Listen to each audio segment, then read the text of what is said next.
இப்போ தான் ஒரு பிரச்சனையிலேருந்து ஓஞ்சு உட்கார்ந்த பாக்கியலட்சுமிக்கு மீண்டும் பிரச்சனை ஆரம்பமாகுது. அந்த பிரச்சனையிலிருந்து தனி மனிதனாக நின்று ஜெயிச்சு வருவாங்க பாக்கியலட்சுமின்னு நீங்கள் விரும்பினீங்களா? இந்த சேனலுக்கு லைக் பண்ணுங்கள். வாங்க வீடியோக்குள்ளே போகலாம்.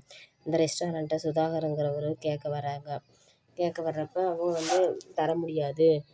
இப்போ தான் நான் இந்த ரெஸ்டாரண்ட் ஆரம்பிச்சிருக்கிறேன், நான் தர முடியாதுன்னு சொல்லிடுறாங்க. அவங்க போய் சுதாகர்கிட்ட சுதாகர் நீங்கள் இப்படி சும்மா மொட்டையாக கேட்டால் எப்படி?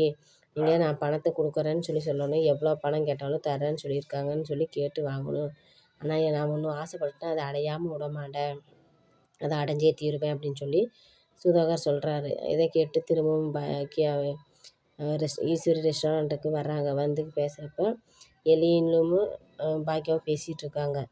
டீ குடிச்சிட்டு பேசிகிட்டு இருக்கிறப்ப கேட்குறப்ப நான் அன்றைக்கி தான் சொன்னேன்ல, திரும்ப எதுக்கு இங்கே வர்றீங்க அப்படின்னு சொல்லி சொல்கிறப்ப பாக்கியா சொல்கிறப்ப எழில் என்னாச்சுமா? ஒன்றும் பிரச்சனை இல்லை, நீ உட்காந்து டீ குடி அப்படிங்கிறப்ப, இல்லை எங்கள் சுதாகர் சார் எவ்வளோ அமௌண்ட்டு கொடுக்குறீங்க, எவ்வளோ தான் எதிர்பார்க்குறேன்னு சொல்லி கேட்குறாரு. அவர் அவங்க ஆசைப்பட்டுட்டா அதை அடையாமல் விட மாட்டார்.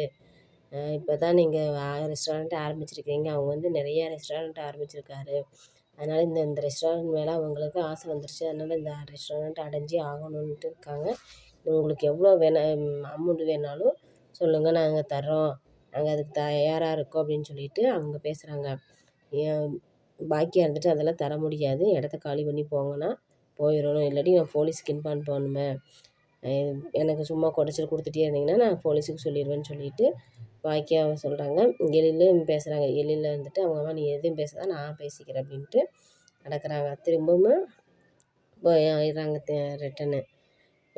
கோபியும் ஈஸ்வரியும் இனியாவுக்கு கல்யாணத்தை பற்றி பேசிகிட்டு இருக்காங்க. இப்போ அந்த தரகர்கிட்ட சொன்னியா எடுத்தியான்ட்டு ஈஸ்வரியும் எழில்கிட்ட கேட்டிருக்காங்க. அப்போ செலியும் அங்கே கூடுறக்குறான். இல்லை, ஏன் தரகர்கிட்ட சொல்கிறது, இப்போ மேட்ரிமோனியில் சொல்லிட்டா அவளுக்கு தேவையான வரன் ஈஸியாக கிடச்சிரும், நம்ம புரோக்கரை தேடி அலைய தேவையில்லை, அதுவே வரும் அப்படின்னு சொல்லிட்டு செலினும் கோபியும் பேசிகிட்டு இருக்காங்க. சரி அப்படியா, சரி பார்த்து ரெடி பண்ணுங்கள், நல்ல வரனாக பார்க்கணும். பாக்கியாட்ட சொல்லலாமா? ஆமாம், பாக்கியாட்ட சொன்னால் அவன் சீக்கிரம் கெடுத்துட்ருவா, வேணான்னு தான் சொல்லுவாள். பாக்கியாளுக்கு தெரியாமே எல்லா விஷயத்தையும் நம்ம ரெடி பண்ணலாம், அதுக்கப்புறம் வேணால் சொல்லிக்கலாம் அப்படின்னு சொல்லி ஈஸ்வரி சொல்கிறா. முதல் பிரச்சனை ஆரம்பித்த மாதிரியே ஆரம்பிக்கலான்னு சொல்லி ஈஸ்வரி பிளான் பண்ணிகிட்ருக்கா.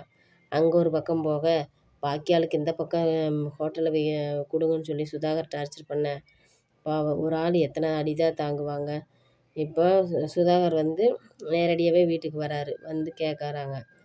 பாக்கியா சாமி கும்பிட்டுட்ருக்கிறப்ப டிஸ்டர்ப் பண்ணி கேட்குறப்ப கொடுக்க முடியாது, நான் தான் அன்றைக்கே சொல்லிட்டேனல்ல, இப்போ எதுக்கு திரும்ப என்னை தொந்தரவுப்படுத்துகிறீங்க அப்படின்னு சொல்லி பாக்கியா கேட்க, நான் ஒன்று ஆசைப்பட்டுட்டேன்னா அதை அடைஞ்சே தீருவேன், அது எப்படி நான் வாங்குறதுன்னு பாரு அப்படின்னு சொல்லி சவால் விட்றாரு.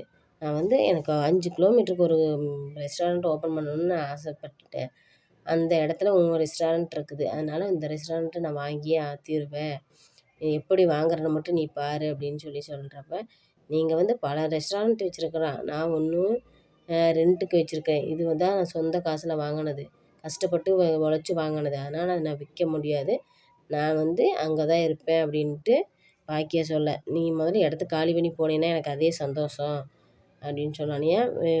சுதாகர் அவமானப்பட்டு போகிறாங்க. இந்த அவமானத்தில் ஏதோ ஒன்று பழி வாங்கினாச்சு நம்ம வாங்கி அந்த ரெஸ்டாரண்ட் வாங்கி ஆகணும்னு அவங்க கூட இருக்க ஆள்கிட்டையெல்லாம் அவங்க குடும்பத்தை ஃபேமிலி பற்றி விசாரிச்சுட்டு சொல்லி சொல்கிறாங்க. அவங்களும் விசாரித்து தகவல் சொல்கிறாங்க. இவங்க ஹெச் போடுறது இனியாவை வச்சு தூக்கி இந்த ரெஸ்டாரண்ட் வாங்கலான்ட்டு பிளான் பண்ணுறாங்க. அந்த பிளானில் இருந்து பாக்கியா ஜெயிச்சு வருவாங்களா அப்படிங்கிறத கதை. நாளைக்கு எபிசோடில் நான் பார்க்கலாம் எப்படி என்ன நடக்குதுன்ட்டு.